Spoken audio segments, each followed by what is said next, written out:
अल्हम्दुलिल्लाह नहमदुहु व नस्तईनुहु व नस्तगफिरुहु व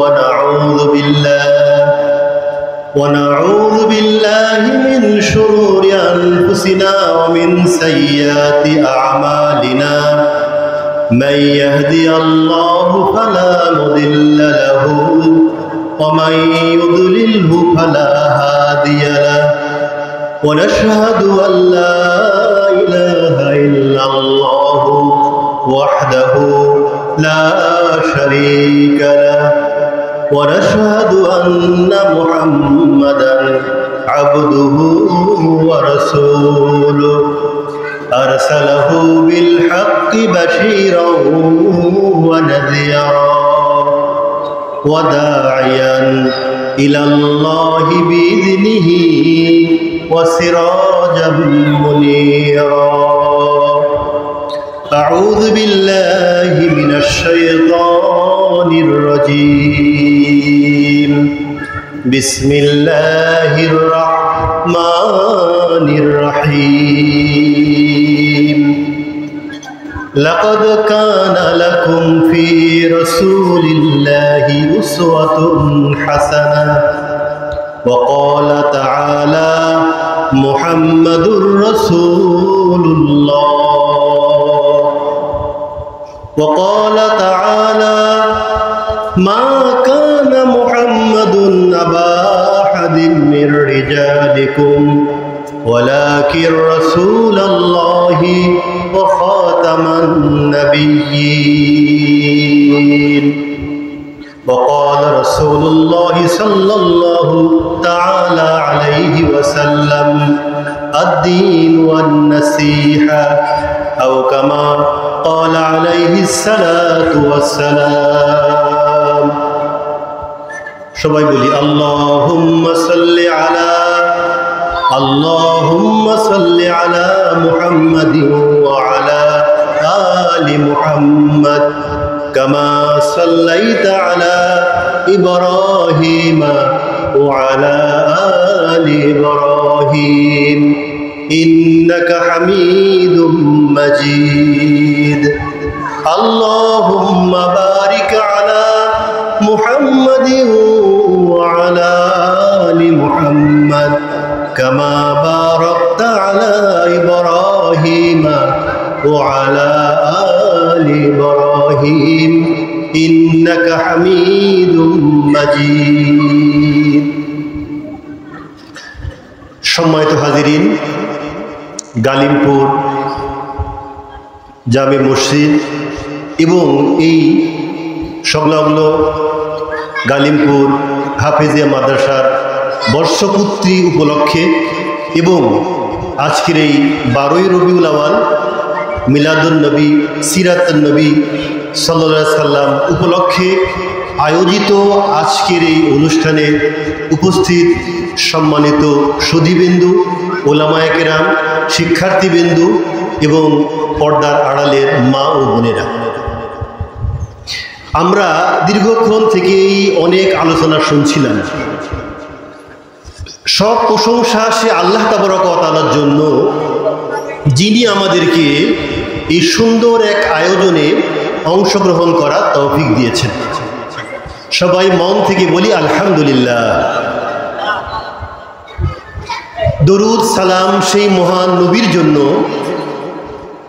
যে নবীকে আল্লাহ তাবারক ওয়া তাআলা সব নবীদের মধ্যে শ্রেষ্ঠ বানিয়েছেন এবং সেই নবীকে আল্লাহ তাবারক ওয়া তাআলা জগতের জন্য রহমত স্বরূপ পাঠিয়েছেন এবং আল্লাহ তাবারক ওয়া তাআলা আমাদেরকে সেই মহান নবীর উম্মত হওয়ার তৌফিক দান করেছেন। আবার আল্লাহ পাকের দরবারে শুকরিয়া, আলহামদুলিল্লাহ। আল্লাহ তাবারক ওয়া তাআলা আমাদেরকে এমন মহান নবীর উম্মত বানিয়েছেন যে নবীর হাতের ইশারায় আল্লাহ তাবারক ওয়া তাআলা চাঁদকে দ্বিখণ্ডিত করে দিয়েছে। কি ঠিক না ব্যাপারটা? তিনি ভূপৃষ্ঠ থেকে ইশারা করেছেন, আকাশের চাঁদ দ্বিখণ্ডিত হয়ে গিয়েছে। সেই মহান নবীর উম্মত আল্লাহ পাক আমাদেরকে বানিয়েছে। এখানেই শেষ না, একদিন সাহাবায়ে কেরাম শুনলেন যে আদম আলাইহিস সালামের উপাধি হচ্ছে আদম সফিউল্লাহ, হযরত মূসা আলাইহিস সালামের উপাধি হচ্ছে মূসা কালিমুল্লাহ, আল্লাহর সাথে অনেক কথা তিনি বলেন।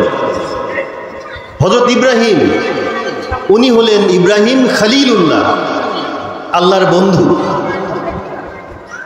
হযরত ঈসা আলাইহিস সালাম তিনি হলেন ঈসা রূহুল্লাহ, আল্লাহর রূহ, আল্লাহ পাকের কথায় তার মায়ের পেটে তার রূহ তৈরি হয়ে গিয়েছে। তো সাহাবায়ে কেরাম ভাবছেন তাহলে আমাদের নবী কি? সব তো শুনছি অন্য নবীদের কথা, আমাদের নবী কি? তখন রাসূল করিম সাল্লাল্লাহু আলাইহি ওয়াসাল্লাম বললেন যে আল্লাহ তাবারক ওয়া তাআলা আমাকে বানিয়েছেন হাবিবুল্লাহ, আল্লাহ পাকের এক ঘনিষ্ঠ বন্ধু। হাবিবুল্লাহ মানে কি? বন্ধু। খালিলুল্লাহ মানে সেটাও আল্লাহর বন্ধু। সবই তো বন্ধু। বন্ধুর মধ্যে কম বাড়া আছে না? একান্ত বন্ধু, ঘনিষ্ঠ বন্ধু, অনেক রকম বন্ধু আছে। আল্লাহ তাবারক ওয়া তাআলা মুহাম্মদুর রাসূলুল্লাহ সাল্লাল্লাহু আলাইহি সাল্লামকে আল্লাহ পাক তার এমন বন্ধু বানিয়েছেন, একটু খেয়াল করে। হযরত ইব্রাহিম আলাইহিস সালাম আজীবন চেষ্টা করেছে আল্লাহকে খুশি করার জন্য। কাকে খুশি করার জন্য? আল্লাহকে খুশি করার জন্য। কত পরীক্ষা তিনি দিয়েছেন, সন্তানকে জবাই করার জন্য তিনি এগিয়ে গিয়েছেন, তাই না? আগুনে তাকে ফেলে দেওয়া হয়েছে, কত পরীক্ষা, সব পরীক্ষায় তিনি উত্তীর্ণ হয়েছেন। আল্লাহ পাক তাকে তার বন্ধু বানিয়েছেন। এই সব তিনি করেছেন আল্লাহকে সন্তুষ্ট করার জন্য। আল্লাহ পাক আমাদেরকে এমন নবীর উম্মত বানিয়েছেন যে নবীকেই সন্তুষ্ট করার জন্য আল্লাহ পাক নিজে চেষ্টা করেছেন। বলে সুবহানাল্লাহ। আল্লাহকে সন্তুষ্ট নয়, বরং নবীকেই সন্তুষ্ট করার জন্য আল্লাহ পাক কি করেছেন? চেষ্টা চালিয়ে গিয়েছে। যখন মক্কা থেকে মদিনায় রাসূল হিজরত করেছেন, হিজরত করার পরে কি করলেন? আল্লাহ পাক কিবলাকে চেঞ্জ করে দিলেন। আগে ছিল বাইতুল্লাহর দিকে, এখন কোন দিকে হলো? বাইতুল্লাহ পরে মসজিদে বাইতুল মুকাদ্দাসের দিকে কিবলা করে দেওয়া হলো। তো বাইতুল মুকাদ্দাসে কিবলা রাসূলের অত ভালো লাগে না। নিজের বাড়ির পাশের কিবলা মক্কা নগরী, ওই কিবলার দিকে নামাজ পড়বো, কোথায় বাইতুল মুকাদ্দাস অনেক দূরে হয়, ওই দিকে কেন আমি নামাজ পড়ব? মাঝে মাঝে আকাশের দিকে তাকিয়ে থাকি, কখন আল্লাহ পাক বলবেন ওই আসবে আর কিবলা পরিবর্তন হয়ে যাবে। আপনারা যারা হজে গিয়েছেন মদিনায় দেখেছেন মসজিদে কিবলাতাইন আছে না? মসজিদে কিবলাতাইন, দুই কিবলার মসজিদ, অর্থাৎ নামাজ চলছে, নামাজের মধ্যেই বিধান এসছে, কিবলা চেঞ্জ, ঘুরে গেছেন। একই মসজিদে একই নামাজে দুই দিকে কিবলা হয়েছে, ওই জন্য ওটার নামই হচ্ছে মসজিদে কিবলাতাইন, দুই কিবলার মসজিদ। কি নাম? দুই কিবলার মসজিদ। আল্লাহ পাক সূরা বাকারার মধ্যে বলছেন ফাওয়াল্লু বুজুহাকুম, তুমি তোমার কিবলা এখন থেকে কাবার দিকেই ফিরিয়ে নাও, আমি কাবার দিকেই করে দিলাম। কেন করে দিলাম? লিতার জাউহু, যেন তুমি সন্তুষ্ট হয়ে যাও। কে সন্তুষ্ট হয়ে যায়? আল্লাহ না রসুল? রসুল যেন সন্তুষ্ট হয়ে যায়। ইব্রাহিম আলাইহিস সালাম আজীবন কাজ করলেন আল্লাহকে খুশি করার জন্য, আর এখানে আল্লাহ বলেন যে হে মুহাম্মদ, আমি তোমার কিবলা চেঞ্জ করে দিলাম তোমাকে খুশি করার জন্য, যেন তোমার মনের চাওয়াটা গ্রহণ হয়ে যায়, তুমি যেন বাইতুল্লাহর দিকে হয়ে কি করতে পারো? নামাজ আদায় করতে পারো। তাহলে আল্লাহ পাক আমাদের এমন নবীর উম্মত বানিয়েছে যে নবীকে খুশি করার জন্য আল্লাহ পাক চেষ্টা করেছেন। ব্যাপারটা বুঝতে পেরেছেন? একদিন রাসূল বললেন, আল্লাহ, আমি ততক্ষণ পর্যন্ত খুশি হব না যতক্ষণ না তুমি আমার উম্মত সবাইকে জান্নাত না দিবা। রাসূল উম্মতের সাথে আছেন, উম্মতকে তিনি কখনো ভোলেন নাই। চাঁদনী রাত, সুন্দর আলো, রাসূলের যে ঘর, এই ঘর তো আর প্রাসাদ ছিল না, তাই না? সুবিশাল ছাদ ছিল না, অট্টালিকা ছিল না, ওই খেজুর পাতার ছাউনির ঘর। উপর থেকে মানে আপনার সূর্যের আলো আসে, চাঁদের আলো আসে। তো একদিন এশার নামাজের পরে রাসূল করিম সাল্লাল্লাহু আলাইহি সাল্লাম হযরত আয়েশা রাদিয়াল্লাহু আনহার ঘরে গেলেন। আজকে দেখা যাচ্ছে রাসূলের মনটা খুব ভালো, খুব প্রফুল্ল। রাসূল বললেন, আয়েশা, তুমি কি চাও, আমি তোমার জন্য সেটার ব্যবস্থা করে দেব।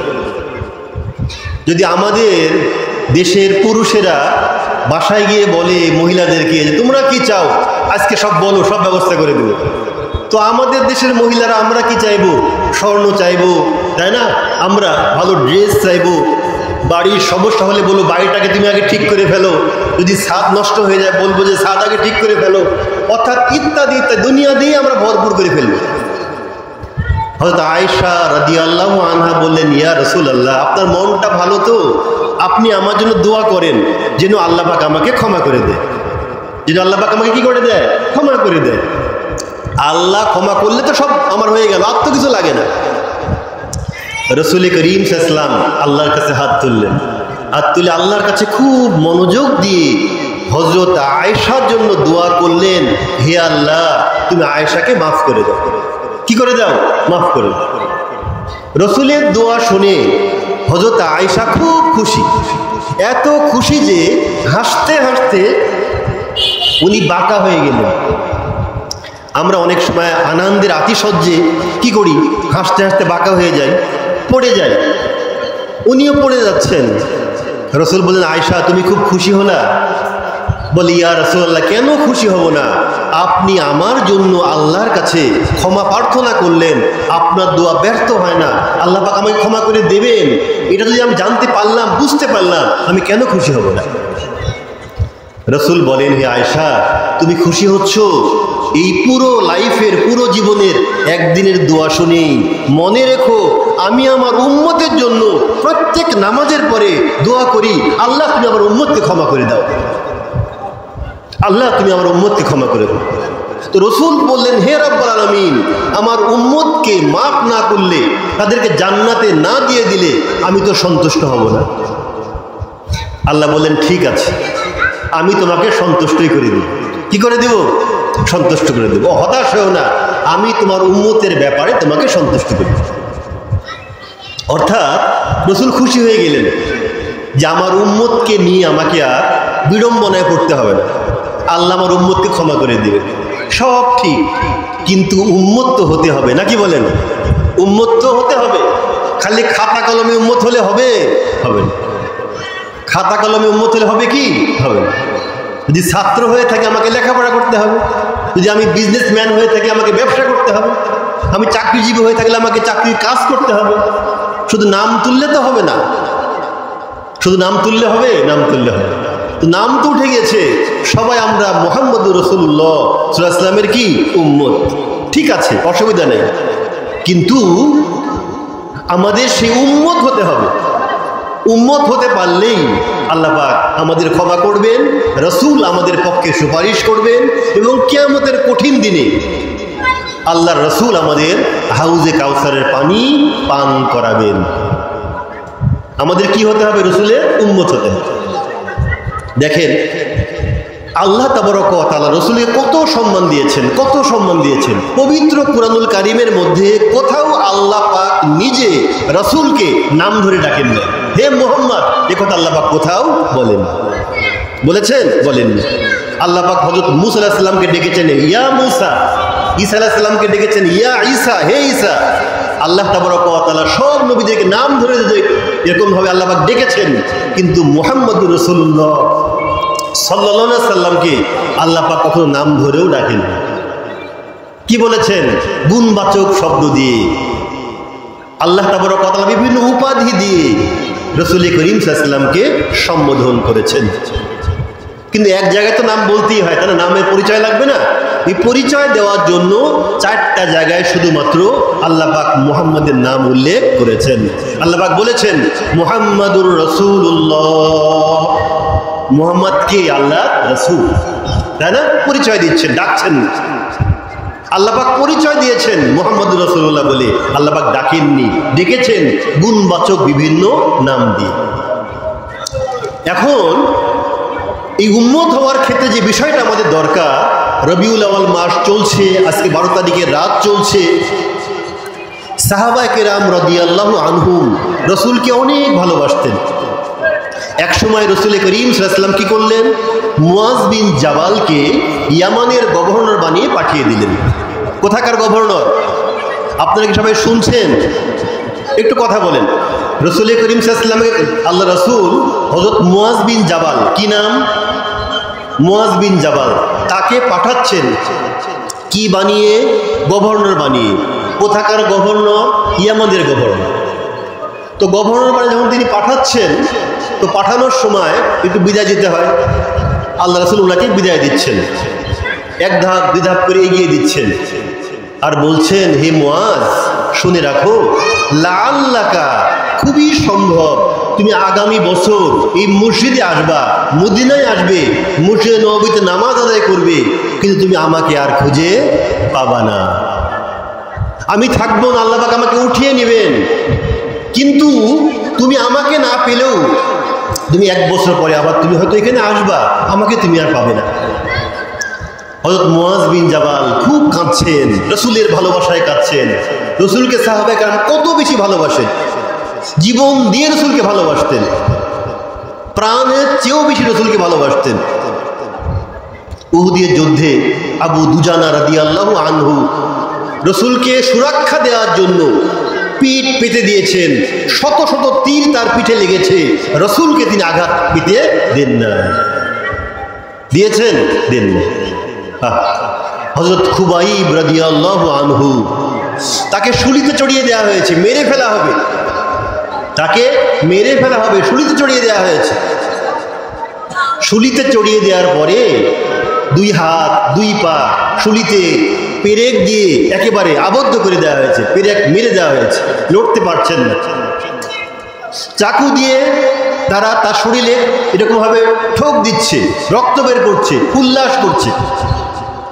একজন এসে কানে কানে বলল, হে খুবাইব, যদি তুমি কথা মেনে নাও যে তোমার জায়গায় মুহাম্মদকে রাখা হোক আর তোমাকে ছেড়ে দেওয়া হোক, যদি তুমি এটা চাও, তাহলে আমরা তোমাকে ছেড়ে দেব। খুবাইব রাদিয়াল্লাহু আনহু বলেন, হে কুরাইশেরা, মনে রেখো,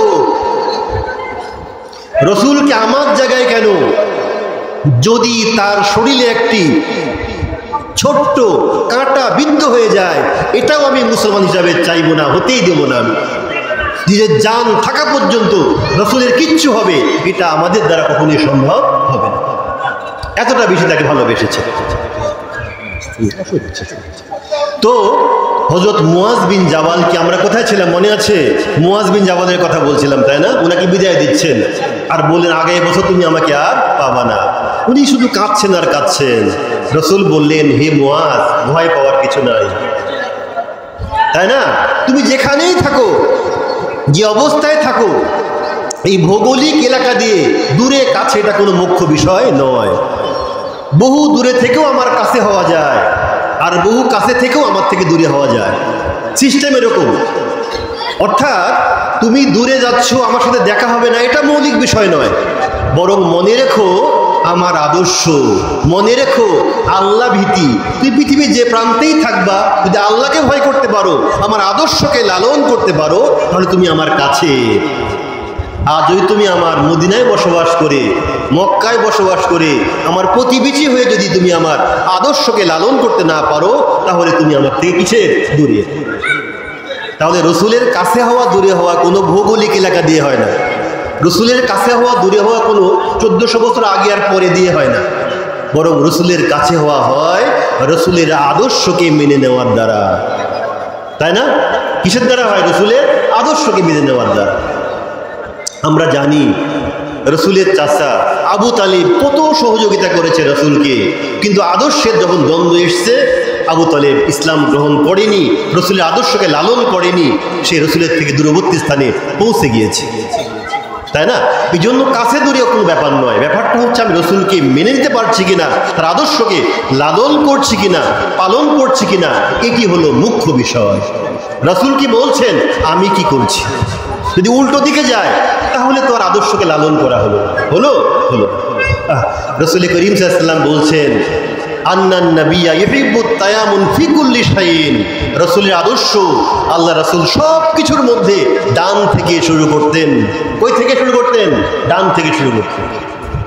হাত্তা তানাউলে ওয়া তারাজ্জুলে, মাথা সেটি কাটবেন, সেখানেও ডান থেকে।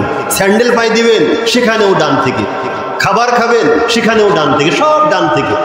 মসজিদে ঢুকবেন ডান থেকে, নাকি চা পান করবেন বাম হাত দিয়ে, নাকি বলে সব কিছু কোথায় কি ডানপন্থী, ডান থেকে আমার শুনো, এরকমটাই তো হওয়া উচিত। রাসূল বলেন কহফুল লুহা, তোমার দাড়িকে লম্বা করো। আমি শুধু খাটোই করে যাচ্ছি, আমি উল্টা দিকে গেলাম না, তার আদর্শের সঙ্গে চললাম, উল্টার দিকে গেলাম, তাই না? এরকম সব ক্ষেত্রে আমার জীবন জীবিকা, তাই না, আমার সব কিছুর মধ্যেই রাসূল করিম সাল্লাল্লাহু আলাইহি ওয়াসাল্লামকে আদর্শ হিসাবে, মডেল হিসাবে মানতে পারলেই আমি রাসূলের কাছে, আর উপেক্ষা করলে রাসূল থেকে কি আমি কি দূরে। আল্লাহ পাক এই কথাই কোরআনে উল্লেখ করেছেন, লাকাদ কানা লাকুম ফি রাসূলিল্লাহি উসওয়াতুন হাসানাহ। এই আয়াত আমি তেলাওয়াত করেছিলাম। তোমাদের জন্য রয়েছে রাসূলের জীবনেই সর্বোত্তম আদর্শ। কার জীবনে? সর্বোত্তম আদর্শ কার জীবনে? রাসূলের জীবনে। আমার জীবনের মডেল কে? মুহাম্মদুর রাসূলুল্লাহ। বলেন কে আমার মডেল? মুহাম্মদুর রাসূলুল্লাহ। আজকে আমাদের সমাজ নষ্ট কেন হয়? চুল কাটবে মডেলকে, অমুক নায়ক, অমুক গায়ক, অমুক খেলোয়াড়, নাকি বলেন? বলছে যে আমার খুব ফলোয়ার আছে, আমার খুব ফলো করে মানুষ। এই ফ্রেন্ডস ফলোয়ার বাড়ানোর কত চেষ্টা। এই ফলোয়ার বাড়িয়ে আর এই ফলো করে রাসূলের উম্মত হওয়া যাবে না। কি করতে হবে? রাসূলের আদর্শকে জীবনের প্রতিটি পদক্ষেপে লালন করতে হবে। রাসূলের পরিচয়টা কেমন? আস্তে আস্তে দিতে থাকেন। রাসূলের পরিচয়টা কেমন? আপনি কোন দিকে রাসূলকে খুঁজে পান, সেখানেই আপনি খুঁজে পাবেন। যদি আমি মনে করি একজন আদর্শ স্বামী, সেটি হলো কি মুহাম্মদুর রাসূলুল্লাহ। এমন স্বামী তিনি ছিলেন, তার সাথে তার স্ত্রীদের কখনোই কোনো দ্বন্দ্ব হয় নাই, ফাসাদ হয় নাই, মারপিট হয় নাই, পারিবারিক সমস্যা কখনোই তৈরি হয় না। আমাদের আছে, এরকম আছে নাকি? প্রতিদিন ঝগড়া লেগেই থাকে, নাকি বলেন? তাহলে আদর্শকে মানা হলো? মানা হলো। যদি আপনি একজন বাবা হিসাবে দেখতে চান, আপনি দেখেন মুহাম্মদুর রাসূলুল্লাহ সাল্লাল্লাহু আলাইহি ওয়াসাল্লামকে। উনি বাবা হিসাবে ওনার কন্যা ফাতেমার সব দায়িত্ব পালন করেছেন, খোঁজ খবর নিয়েছেন, তার সুখে দুঃখে তিনি পাশে দাঁড়িয়েছেন। এমনটা কি হয়েছে যে কন্যা বলে উপেক্ষা করেছেন? এমনটা হয়। যদি আপনি দেখেন একজন প্রতিবেশী হিসাবে, তাহলে মুহাম্মদ সাল্লাল্লাহু আলাইহি ওয়াসাল্লামকে আপনি এমন প্রতিবেশী পাবেন, যার দ্বারা পাশের প্রতিবেশী কখনো কি পায় নাই? কষ্ট পায় নাই। উনার বাড়ির পানি উনার প্রতিবেশীর গৃহে গিয়ে পড়েনি, পড়েছে? পড়েনি। প্রতিবেশীকে কখনোই তিনি কষ্ট দেন নাই। যদি আপনি একজন কি বলে যোদ্ধা হিসাবে দেখতে চান, সেটাও মুহাম্মদুর রাসূলুল্লাহ। দেখা যাবে তিনি এমন যোদ্ধা ছিলেন, তিনি এমনভাবে মানবিক সব বিধান মেনে নিয়ে, আন্তর্জাতিক সমস্ত আইন মেনে তিনি যুদ্ধের মধ্যেও তিনি প্রথম কাতারে দাঁড়িয়েছেন। তিনি নিজে সশস্ত্র সংগ্রামে 23টি যুদ্ধে নিজেকে উপস্থাপন করেছেন।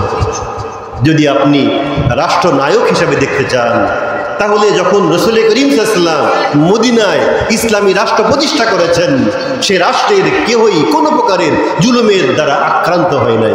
হয়েছে? হয়নি। সব জীবনের প্রতিটি পদক্ষেপে আপনি দেখবেন মুহাম্মদুর রাসূলুল্লাহ।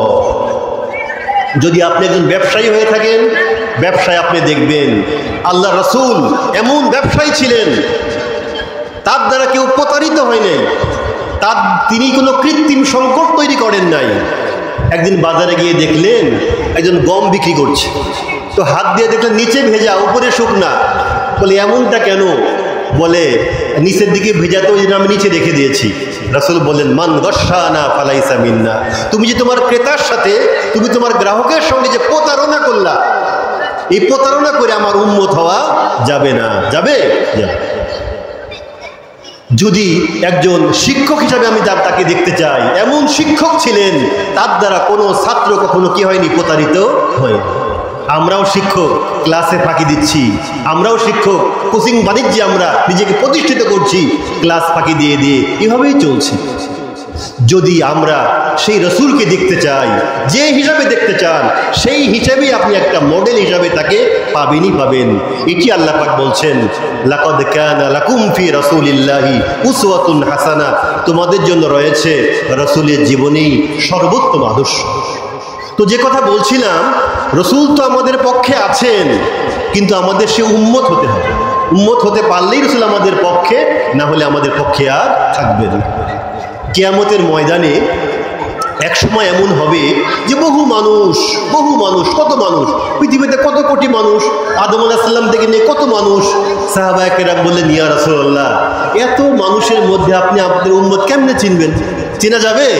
এত মানুষ, একটা হাটে গেলে, বাজারে গেলে কত মানুষ, নিজের লোককে চেনা যায় না, তো আপনি আপনার উম্মতকে কিভাবে চিনবেন? রাসূল বললেন, গুররাম মুহাজ্জালিনা মিন আতারিল উযু, আমার উম্মত যে উযু করেছে, নামাজের আগে নামাজ পড়েছে, এই যে উযু করেছে, হাত ধুয়েছে, হাত কিয়ামতের ময়দানে উজ্জ্বলভাবে জ্বলতে থাকবে। সে মুখ ধুয়েছে, এই মুখমণ্ডল উজ্জ্বল হয়ে আলো বিতরণ করতে থাকবে। সে যে মাথা মোছা করেছে, মাথা দিয়ে আলো বেরিয়ে পুরো জায়গাটাকে আলোকিত করে ফেলবে। সে যে পা ধুয়েছে, এই পায়ের ধোয়ার জায়গাটা আলো হয়ে পায়ের মধ্যেও জল জল করতে থাকবে। রাসূল বলেন, এই মাথার জল জল, তাই না, মুখের জল জল, হাতের উজ্জ্বলতা আর পায়ের আলো দেখে আমি আর উম্মতকে চিনতে পারি। আজীবন উজুই করলাম না, নামাজেও আসলাম না, আমাদের হাত পাকে জ্বলবে? জ্বলবে? রাসূল বললেন, এইভাবে চিনে নেব। এবার কি হবে? এবার দেখা যাচ্ছে যে একটা সময় এরকম আসবে, রাসূলের সামনে বহু মানুষ উনার কাছ থেকে হাউজে কাউসারে পানি পান করার জন্য আসছে। উনি পানি নিয়ে দাঁড়িয়ে আছেন, পানি দেবেন, একেবারে পানি নিয়ে হাজির, পানি উপস্থিত, পানি খাওয়াবেন। কারণ কিয়ামতের ময়দানে সূর্য কাছে এসে যাবে, এত উত্তাপ হবে যে সবাই তৃষ্ণার্ত হয়ে পড়বে। একবার যে রাসূলের কাছ থেকে হাউজে কাউসারের পানি পান করবে, আর কোনো দিন সে আর তৃষ্ণার্ত হবে। সবার পানি দরকার। রাসূল পানি নিয়ে হাত তুলেছেন, কিছু মানুষ এগিয়ে আসছে, পানি দেবেন। এই মুহূর্তেই হালা বাইনাহুমা, রাসূলের মাঝে আর মানুষের মাঝে প্রাচীর দাঁড়িয়ে যাবে, প্রাচীর। রাসূল বললেন, ব্যাপারটা কি? আল্লাহ পাক জবাব দিবেন, ব্যাপারটা হলো তারাও তোমার উম্মত ছিল, খাতা কলমে ছিল। কোথায় উম্মত ছিল? খাতা কলম। কিন্তু তোমার আদর্শকে লালন করতে পারে নাই, ধারণ করতে পারে নাই, বিধায় অন্তরায় তৈরি হয়ে গিয়েছে। রাসূল প্রথমে তো খুব আগ্রহী ছিলেন, এই উম্মতকে আমি পানি পান করাবো, আমি তাকে আল্লাহর জন্য আল্লাহর কাছে সুপারিশ করব, তার ক্ষমা প্রার্থনা করব। তিনি উচ্ছ্বাস নিয়ে এগিয়ে যাচ্ছিলেন, কিন্তু যখন প্রাচীর দাঁড়িয়ে গেল, আল্লাহ পাক বললেন, এটা তোমার খাঁটি উম্মত না। রাসূল বলবেন, সুকান সুকা, দূর হও, দূর হও, এরকম উম্মত আমার দরকার নাই। দরকার আছে? দরকার। এই জন্য রাসূলের উম্মত হতে চাইলে সার্বক্ষণিক আমাদের জীবনে রাসূলের আদর্শকে কি করতে হবে? লালন করতে হবে, ধারণ করতে হবে। আমি একটা হাদিস বলি শেষ করে দেব। রাসূল করিম সাল্লাল্লাহু আলাইহি ওয়াসাল্লাম বলছেন, আফশুস সালাম ওয়া আতিমুত তাআম ওয়া কুমু বিল লাইল ওয়ান নাসু নায়াম তাদখুলুল জান্নাতা বিসালাম। হাদিসের ভাষাটা অত্যন্ত অদ্ভুত। হাদিসের বর্ণনাকারী সাহাবীর নাম হলো কি? আব্দুল্লাহ ইবনে সালাম। কি নাম? আব্দুল্লাহ ইবনে সালাম। এই সালাম নামক সাহাবী বলেন, রাসূল বলছেন, আফশুস সালাম, তোমরা সালামের প্রচলন ঘটাও, সবাই সবাইকে সালাম দাও, সালামের জোয়ার তৈরি করো। বাড়িতে আসলেও সালাম, বের হতেও সালাম, সন্তানও বাবাকে সালাম দেয়, বাবাও সন্তানকে সালাম দেয়, রাস্তাঘাটে সালাম আর সালাম, একে অন্যকে সালাম দেয়, মন খুলে সালাম দেয়, ভালোবাসা নিয়ে সালাম দেয়। রাসূল বলেন, আফশুস সালাম, সালামের প্রচার ঘটাও। অনেক সময় আমরা করি কি জানেন? সালাম দিতে হয়, দিচ্ছি, মনে মনে শত্রুতা, মনে মনে ভাবি লোকটা মারা গেলে আমি বাঁচি, আর মুখে বলি কি আসসালামু আলাইকুম, মানে মুখে বললাম যে আল্লাহ তোমার প্রতি শান্তি দিক, আর মনে বললাম কি তুই মারা গেলে আমি বাঁচি। তাহলে কি হলো? এটা হলো কপটতা। এটা সালাম না। সালাম হলো মন থেকে, মনন থেকে, ভালোবাসা থেকে সালামের জাগরণ তৈরি করা। রাসূল কি বললেন? আফশুস সালাম, এই সালামের জাগরণ তৈরি করো। সবাই বসে থাকলে যে আমাকে সালাম দিতে হবে, সবাই সবাইকে সালাম দাও। এক। 2 নম্বর, রাসূল কি বলছেন? ওয়াতিমুত তাআম, ওয়াতিমুত তাআম, অন্যকে খানা খাওয়াও, খালি গরিবকে না, সবাইকে খানা খাও। মেহমান যদি হয়, মেহমানের ব্যাপারে তার গরিব বড় লোকের প্রশ্ন নাই। সবাই সবাইকে খানা খাওয়াও, সবাই সবার খোঁজ খবর নাও, সবাই সবার প্রতি কোমলতার আচরণ করো, ভালোবাসার আচরণ করো, মহব্বতের আচরণ করো। এভাবেই সবাই সবার সাথে চলো। আর কি করবা? আর হলো, রাসূল বলেন, ওয়া কুমু বিল লাইল ওয়ান নাসু নায়াম, রাতের আধার যখন কেউ দেখে না, তখন তুমি উঠে উজু করে আল্লাহর জন্য নামাজ আদায় করো। কখন? রাতের আধারে। কেউ দেখে? কেউ দেখে না। কে দেখে? আল্লাহ দেখে। রাতের আধার, কেউ দেখে না, আল্লাহ দেখে। ওই সময় তুমি একটু উঠে উঠে আল্লাহর জন্য নামাজ আদায় করো, আল্লাহর কাছে চাও, আল্লাহ পাক তোমাকে সব দিয়ে দিবে। রাসূল কি বললেন? যদি তুমি সালামের প্রচলন ঘটাতে পারো, যদি তুমি সবাইকে সার্বক্ষণিকভাবে সালামের একটা পরিবেশ তৈরি করতে পারো, আর যদি তুমি সবার প্রতি সহানুভূতি প্রদর্শন করতে পারো, সবাইকে যদি তুমি খাওয়াতে পারো, প্রদর্শনী দিতে পারো, সবাই প্রতি অনুরাগী হতে পারো, যদি সবার জন্য কল্যাণকামী হতে পারো, আর কি? আর হচ্ছে রাতের আধার, গভীর রাত, কেউ দেখছে না, আল্লাহ পাক আমাকে দেখছে, এই গভীর রাতে একটু উঠে উঠে আল্লাহকে স্মরণ করো, আল্লাহকে ডাকো, আল্লাহর জন্য তুমি নামাজ আদায় করো। কত রাত পার হয়ে যায়, জীবন শেষ হয়ে যায়, কোনোদিন তো ওঠা হয় না আমাদের। ওঠা হয়? ওঠা হয় না।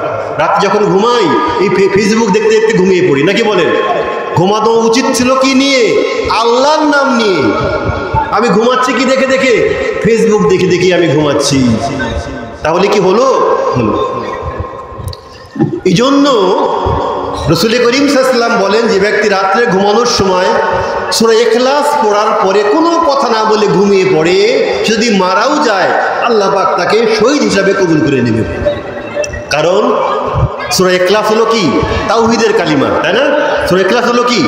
একত্ববাদের ঘোষণা। আমি একত্ববাদের ঘোষণা দিয়ে ঘুমিয়ে পড়লাম, আর কোনো কথা বললাম না, তার মানে আমি ঈমান নিয়েই ঘুমিয়ে পড়লাম। এমনটাই তো হওয়া উচিত। তো রাসূল বলেন, তুমি কি করো? এরকম রাতের বেলা যখন সবাই ঘুমিয়ে পড়ে, একটু উঠো, আল্লাহকে ডাকো, আল্লাহকে স্মরণ করো, আল্লাহর কাছে চাও। রাসূল বলেন, উদখুলুল জান্নাতা বিসালাম। তাহলে তুমি কি করতে পারবা? নিরাপত্তার সাথে নির্বিঘ্নে জান্নাতে যেতে পারবা। পারা যাবে? পারা যাবে ইনশাআল্লাহ। তো খুব চিল্লাচিল্লি হচ্ছে, আমরা শেষ করে দিচ্ছি। তো যে কথা আমরা বললাম সেটি হলো একটাই, আমি মূল কথা এটাই বলতে চেয়েছি, সেটি হচ্ছে রাসূল আমাদের মধ্যে নাই, আছেন? নাই। কিন্তু আমরা রাসূলের আদর্শকে লালন করে এই দীর্ঘ 1400 বছর পরে এসেও রাসূলের কাছাকাছি আমরা হতে পারি ইনশাআল্লাহ। পারি না? পারি। হাবশা থেকে, কোথা থেকে? হাবশা থেকে বেলাল রাদিয়াল্লাহু আনহু এসে রাসূলের আদর্শকে গ্রহণ করেছেন। রাসূল এসে বললেন, হে বেলাল, তুমি কি আমল করো? আমি জান্নাতে গিয়ে দেখলাম তোমার পায়ের আওয়াজ আমি শুনতে পাচ্ছি। কি শুনতে পাচ্ছি? তোমার পায়ের আওয়াজ আমি শুনতে পাচ্ছি। তার মানে কি? মানে হলো সুদূর হাবশা থেকে এসে বেলাল রাদিয়াল্লাহু আনহু রাসূলের আদর্শকে লালন করার কারণে রাসূল এত কাছে হয়ে গিয়েছেন, জান্নাতে গিয়েও তিনি আল্লাহ রাসূল হযরত বেলালের পায়ের আওয়াজ শুনতে পাচ্ছেন। পায়ের আওয়াজ কি দূর থেকে শোনা যায় না কাছ থেকে শোনা যায়? কাছ থেকে শোনা যায়। তার মানে তিনি জান্নাতে গিয়েও কাছে আছেন। কেন? আদর্শকে লালন করার কারণে। সেজন্য শেষ কথা হলো এটাই, রাসূল নেই কিন্তু সে আদর্শ আমাদের মধ্যে রয়েছে। এই আদর্শকে লালন করে রাসূলের উম্মত হওয়ার সর্বাত্মক চেষ্টা আমাদের অব্যাহত রাখতে হবে। তাহলেই রাসূল করিম সাল্লাল্লাহু আলাইহি ওয়াসাল্লাম কিয়ামতের কঠিন দিনে আমাদের পক্ষে সুপারিশ করবেন, হাউজে কাউসারে পানি পান করানোর ব্যবস্থা করে দেবেন, এবং আল্লাহ রাসূল সুপারিশ করে আমাদের জান্নাতে পৌঁছার ব্যবস্থা করে দেবেন ইনশাআল্লাহ। সম্মানিত হাজিরিন, আমাদের গালিমপুর হাফিজে মাদ্রাসা 1 বছর পূর্তি হয়েছে। আপনাদের দোয়া, সহযোগিতা, আন্তরিকতায় আলহামদুলিল্লাহ মাদ্রাসা ধাপে ধাপে ক্রমান্বয়ে এগিয়ে যাচ্ছে। ছাত্র সংখ্যা সন্তোষজনক, শিক্ষক বিন্দুও রয়েছেন আলহামদুলিল্লাহ। আপনাদের এরকম সহযোগিতা, আন্তরিকতা এবং দোয়া অব্যাহত থাকলে আল্লাহ চাইলে ইনশাল্লাহ এই গালিমপুর হাফিজে মাদ্রাসা পুরো বাগাতিপাড়া এবং পুরো নাটোর জেলার একটা আদর্শ মাদ্রাসা হিসাবে প্রতিষ্ঠা লাভ করতেই পারে ইনশাআল্লাহ। কি বলেন? এই জন্য আমাদের কি দরকার? একটু সহযোগিতা, একটু দোয়া করা, একটু সঙ্গ দেওয়া দরকার। একটা হাদিস বলে শেষ করছি, দোয়া করছি। রাসূল বলেন, কুন আলিমান আও মুতাআল্লিমান আও মুস্তামিআন আও মুস্তামিআন আও মুঈনান ওয়ালা তাকুন খামিসান। তুমি চার শ্রেণীর লোক হবা, এই 4টার বাইরে লোক হলেই তোমার ধ্বংস অনিবার্য। কি বললেন রাসূল? তুমি 4 শ্রেণীর মানুষ হবা, এই 4 শ্রেণীর বাইরে গেলেই তোমার ধ্বংস কি? অনিবার্য। 4 শ্রেণী কি কি? 1 নম্বর হলো কুন আলিমান, তুমি আলিম হও, দিন শেখো, ইমান শিখো, কোরআন শিখো, কোরআনের তুমি কি হও? শিক্ষক হও, আলিম হও। 2 নম্বর কি? রাসূল বলেন মুতাআল্লিমান, তুমি কোরআনের, দিনের, ইসলামের শিক্ষার্থী হও, শেখো। এক হলো কি? তুমি কোরআনের শিক্ষক হও, আলেম হও, অথবা তুমি কোরআনের শিক্ষার্থী হও। 3 নম্বর আও মুস্তামিয়ান, অথবা তুমি কোরআনের শ্রোতা হও, কোরআনের শিক্ষক তুমি নও, ছাত্র তুমি নও, তুমি কোরআনের শ্রোতা হও। যেখানে কোরআন পড়া হয় শোনার চেষ্টা করো, যেখানে আলোচনা হয় শোনার চেষ্টা করো, মাদ্রাসায় গিয়ে বসো, কোরআন শোনো, তুমি কোরআনের শ্রোতা হও। 4 নম্বর কি? আও মুঈনান, অথবা তুমি কোরআনের কি হও? সাহায্যকারী হও। যেখানে হিফজখানা আছে, কোরআন পড়া হচ্ছে, আমি শিক্ষক হতে পারিনি, শিক্ষার্থী ছাত্রও হতে পারি নাই, অসুবিধা নাই, তুমি কি হও? সাহায্যকারী হও। কি সাহায্যকারী হবা? তুমি আল্লাহর কাছে দোয়া করো, অর্থ দিয়ে সাহায্য করো, বুদ্ধি দিয়ে সাহায্য করো, সঙ্গ দিয়ে সাহায্য করো, কমপক্ষে শত্রুতা করো না। কি বলেন? কমপক্ষে শত্রু হয়েও না তুমি। আমি কিচ্ছু পারছি না, কমপক্ষে চেষ্টা করি, আমি পক্ষে আছি বাবা, আমি তোমার বিপক্ষে নই, এটাকেও আল্লাহ পাক আমাকে পক্ষে হিসাবে কি করবেন? গণ্য করে দিবেন ইনশাআল্লাহ। তাহলে 1 হলো কি? কোরআনের শিক্ষক, 2 কোরআনের শিক্ষার্থী, 3 হলো কোরআনের কে? কোরআনের শ্রোতা, আর 4 নম্বরে হলো কি? কোরআনের এই প্রতিষ্ঠানের সাহায্যকারী। আমরা হব তো ইনশাআল্লাহ? কি বলেন? আমরা শিক্ষক হতে পারি নাই, আমরা আমাদের বাচ্চাদেরকে, নাতিপুতিদেরকে শিক্ষার্থী বানাবো ইনশাআল্লাহ। 2, আমরা শিক্ষক শিক্ষার্থী হতে পারলাম না, আমরা কি হব? কোরআনের শ্রোতা হব ইনশাআল্লাহ। এই যে আপনারা সুন্দর শুনছেন কোরআনের কথাগুলো, যেখানে কথা হয় কোরআনের পক্ষে আমরা থাকবো, কোরআনের কথা শুনবো, কোরআন বোঝার চেষ্টা করবো, এই কোরআনের শ্রোতা হিসাবে আমরা থাকবো ইনশাআল্লাহ। এটাও সময় আমাদের হচ্ছে না। 4 নম্বর, কমপক্ষে আমরা কি হব? এই কোরআনের যে আয়োজনগুলো রয়েছে, কোরআনের শিক্ষা প্রতিষ্ঠানগুলো রয়েছে, এগুলোর আমরা সহযোগী হব ইনশাআল্লাহ। কি হব? সহযোগী হব ইনশাআল্লাহ। রাসূল বলেন ওয়ালা তাকুন খামিসান, 5 নম্বর হয়েও না, 5 নম্বর হলেই তোমার ধ্বংস কি হয়ে যাবে? অনিবার্য হবে। তো সেজন্য আমরা সবাই কি হই?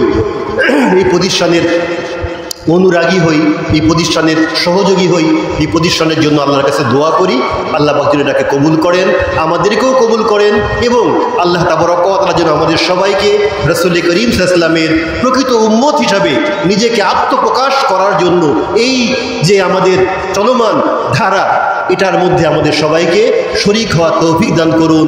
আমিন। ওয়া আখিরু দাওয়ানা আলহামদুলিল্লাহি রাব্বিল আলামিন। এখন দোয়া হবে, সবাই সূরা ফাতিহা একবার, সূরা ইখলাস 3 বার পড়ে নি।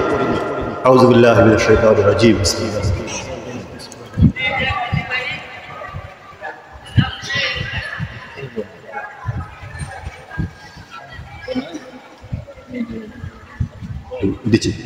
أعوذ بالله من الشيطان الرجيم بسم الله الرحمن الرحيم الحمد لله رب العالمين الرحمن الرحيم مالك يوم الدين إياك نعبد وإياك نستعين اهدنا الصراط المستقيم صراط الذين أنعمت عليهم غير المغضوب عليهم ولا الضالين آمين بسم الله الرحمن الرحيم قل هو الله أحد الله الصمد لم يلد ولم يولد ولم يكن له كفوا أحد قل هو الله أحد الله الصمد لم يلد ولم يولد ولم يكن له كفوا أحد قل هو الله أحد الله الصمد لم يلد ولم يولد ولم يكن له كفوا أحد اللهم صل على محمد وعلى آل محمد كما صليت على إبراهيم وعلى آل إبراهيم إنك حميد مجيد اللهم بارك على محمد وعلى آل محمد كما باركت على إبراهيم وعلى آل إبراهيم إنك حميد مجيد الحمد لله رب العالمين والصلاة والسلام على أشرف الأنبياء والمرسلين وعلى آله وأصحابه أجمعين يا أرحم الراحمين يا أكرم الأكرمين يا غفور الرحيم মাবুদ মাওলা গো, সেই বিকেল থেকে শুরু করে মাবুদ ইয়া আল্লাহ ইয়া আরহামার রাহিমিন, কোরআনুল কারীমের তেলাওয়াত হয়েছে, কোরআনুল কারীমের কথা হয়েছে মাবুদ, মাদ্রাসার এক বর্ষ পূর্তি উপলক্ষে, সিরাতুন নবী সাল্লাল্লাহু আলাইহি ওয়াসাল্লাম উপলক্ষে আজকের এই আয়োজন ইয়া আরহামার রাহিমিন অনুষ্ঠিত হয়েছে। ইয়া আরহামার রাহিমিন, দয়া করে মেহেরবানি করে এই আয়োজনকে তুমি কবুল আর মঞ্জুর করে নাও মাবুদ। যারা আয়োজনে শরীক হয়েছে, উপস্থিত হয়েছে, কষ্ট করে শ্রবণ করেছে, সবাইকে তুমি কবুল আর মঞ্জুর করে নাও মাবুদ। কিয়ামতের কঠিন দিনে তোমার সামনে পেশ করবার মতো নিখুঁত কোনো আমল আমাদের নাই মাবুদ।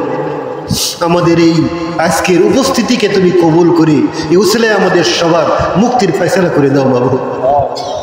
ইয়া আরহামার রাহিমিন, আমাদের হিফজ মাদ্রাসাকে তুমি কবুল করে নাও মাবুদ। ইশফা বাচ্চাদেরকে তুমি কবুল করে নাও, উস্তাদদেরকে তুমি কবুল করে নাও, কমিটির সদস্য, শুভাকাঙ্ক্ষী, হিতাকাঙ্ক্ষী, ইয়া আল্লাহ যারা মন থেকে চায় সবাইকে তুমি কবুল আর মঞ্জুর করে নাও মাবুদ। ইয়া আল্লাহ, আমাদের পাশেই গোরস্থান রয়েছে, আমাদের প্রিয়জনেরা সেখানে শায়িত রয়েছে। ইয়া আরহামার রাহিমিন, এই মায়েদের জীবনের সব গুনাহ তুমি ক্ষমা করে দাও মাবুদ।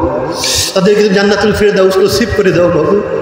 ইয়া আরহামার রাহিমিন, তাদেরকে কোনো কিছু দেওয়ার মতো আমাদের ইয়া আল্লাহ সামর্থ্য নেই মাবুদ। ইয়া আল্লাহ, ইয়া আরহামার রাহিমিন, আমাদের মৃত পিতামাতা সহ আপনজন সবাইকে তুমি মাফ করে দাও মাবুদ।